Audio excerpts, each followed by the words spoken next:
Good morning. आज हम लोग वाक्य विचार के बारे में पढ़ेंगे। वाक्य क्या है उसके बारे में पहले हम लोग जाने। वाक्य पदों का वह व्यवस्थित समूह है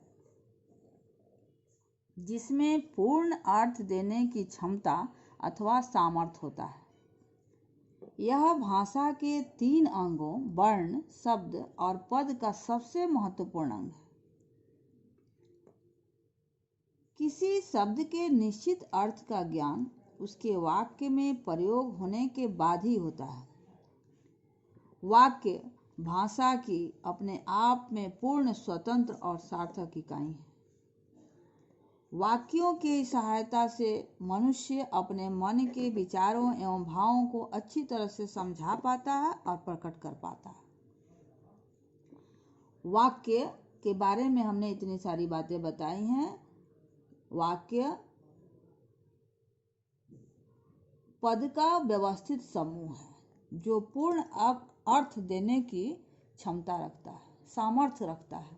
अब हम लोग इसको एक उदाहरण से समझेंगे। नदी के किनारे किनारे एक गाय जा रही थी। यह एक वाक्य है जो शब्दों का, पदों का एक व्यवस्थित समूह है जिसका कोई अर्थ दिख रहा है। वाक्य के बारे में स्पष्ट हो लिए कि वाक्य क्या है। अब हम लोग वाक्य के अंग के बारे में विचार करेंगे कि वाक्य के अंग क्या होते हैं। 2 प्रकार के अंग होते हैं, एक उद्देश्य और एक विधेय। इसको भी हम वाक्य से समझें। एक छोटा सा वाक्य लेते हैं, मोहन आया। इसमें 2 अंग हो गए। इस सेंटेंस के 2 अंग, इस वाक्य के 2 अंग हो गए, एक मोहन और एक आया। मोहन क्या है? उद्देश्य हो गया और आया विधेय हो गया। अब हम लोग समझे इसको कि आखिर उद्देश्य है क्या और विधेय है क्या। उद्देश्य के बारे में पहले चलते हैं, देखते हैं कि उद्देश्य क्या है। वाक्य में जिसके बारे में कुछ कहा जाए उसे उद्देश्य कहते हैं। जिसके बारे में कुछ कहा जाए उसे उद्देश्य कहते हैं। अर्थात कर्ता, करने वाला, जो कर रहा है, जिसके बारे में बातचीत हो रही है, वही उद्देश्य होता है। जैसे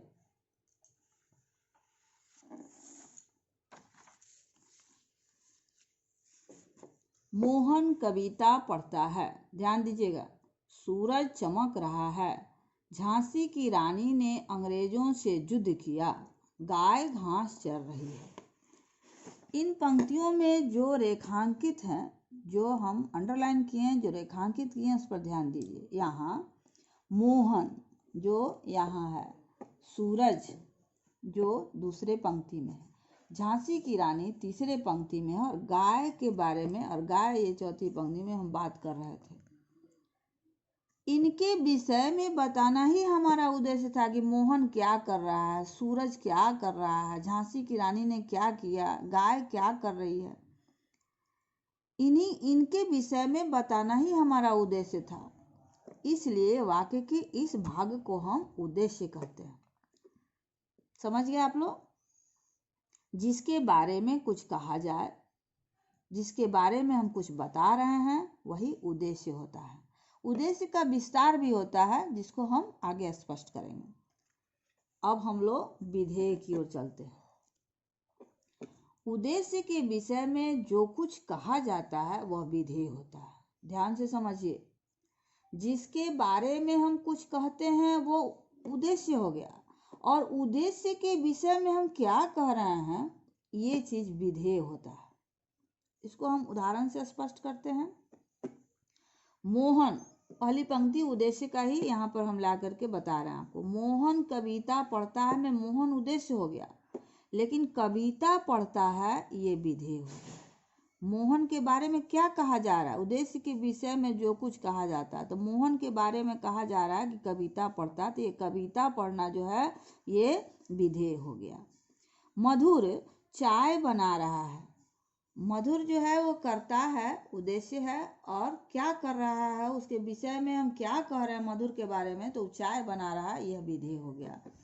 कुत्ता सो गया है, कुत्ता के बारे में हम क्या कह रहे हैं, कुत्ता उद्देश्य है, उसके बारे में हम कह रहे हैं कि सो गया है, इसलिए ये विधेय हो गया। उन्मुक्त को नींद आ गई है। उन्मुक्त जो है ये करता है, वो क्या कर रहा है, नींद आ गई। उन्मुक्त के बारे में हम क्या कह रहे हैं कि उसे नींद आ गई है, तो ये विधेय है। वो जितने भी रेखांकित पद है ये सब विधेय के अंतर्गत आता है। यहाँ वाक्य के रेखांकित अंश विधेय है, क्योंकि यहाँ बताया गया है कि उद्देश्य क्या कर रहा है। स्पष्ट है। अब हम लोग उद्देश्य की क्रियाओं या कर्म के विषय में जो कहा जाता है वह विधेय है। विधेय के बारे में आप लोग अच्छी तरह समझ गए। अब हम बताते हैं, जैसे यहाँ बताए हैं कि उद्देश्य का विस्तार भी होता है, वैसे ही विधेय का भी विस्तार हो सकता है। इसको हम एक उदाहरण से देखते हैं। देखिए उद्देश्य विधेय, एक पंक्ति बता रहे हैं। भागता हुआ चोर तुरंत पकड़ा गया। सुंदर मोर पंख फैलाकर नाच रहा है। इसको विभाजित कर दिए हैं। भागता हुआ चोर उद्देश्य हुआ और तुरंत पकड़ा गया विधेय हुआ। सुंदर मोर ये उद्देश्य है और पंख फैलाकर नाच रहा था ये विधेय है। इसको हम अंगों में बांट दिए। अब इसका कैसे विस्तार हुआ है, उद्देश्य का विस्तार और विधेय का विस्तार, ये हम आपको बताते हैं। चोर कैसा दिख रहा है, भागता हुआ चोर, तो ये भागता हुआ। और मोर कैसा है, सुंदर, सुंदर भागता हुआ और ये सुंदर, ये उद्देश्य का विस्तार हो रहा है। और इधर तुरंत पकड़ा गया और पंख फैला कर नाच रहा था, इसमें हम रेखांकित किए हैं।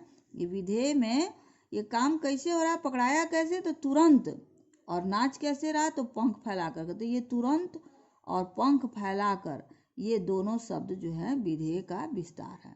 इस तरह से आप लोगों को मैं समझाई कि शब्द के दो अंग होते हैं, उद्देश्य और विधेय।